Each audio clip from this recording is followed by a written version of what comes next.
কালিয়াচক থেকে সুজাপুর এলাকায় কোথাও এক জায়গায় জলসা ছিল।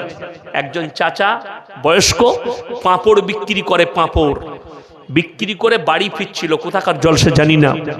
তার কাছে 460 টাকা ছিল, সেটার জন্য 4টা মুসলিম যুবক 0 পয়েন্ট থেকে গুলি করেছে, তাকে মার্ডার করে দিয়েছে। সে বেচারা জানেই না তার পরিবারের সম্বল 450 টাকা আমি ইনকাম করেছি, সকালে আমার বিবির জন্য 200 টাকার বাজার করব, তার ওই টাকাটাও গেছে, তার জীবন।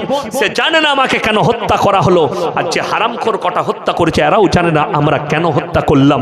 আপনি বলুন তো, ওই মানুষটা মার্ডার হওয়ার 1 সপ্তাহ আগে মুর্শিদাবাদের ভরতপুরে একটা বাচ্চা মেয়ে অপহরণ করে হত্যা করে দিয়েছে, তার লাশটা খুঁজে পাওয়া গেছে। ভেবে দেখুন, ওই বাচ্চাটা নিজেও জানে না যখন তাকে হত্যা করেছে কত কষ্ট হয়েছে, যে আমাকে কেন হত্যা করছে এরা, কেন আমাকে মার্ডার করছে। আর যারা করছে তারাও জানে না যে এই বাচ্চাটা, আপনি বলুন এই বাচ্চাটার কি পাপ হতে পারে? একটা নিষ্পাপ ছোট বাচ্চা, তার পাপ কি হতে পারে, তার অন্যায় কি হতে পারে? আজকে দেখলেন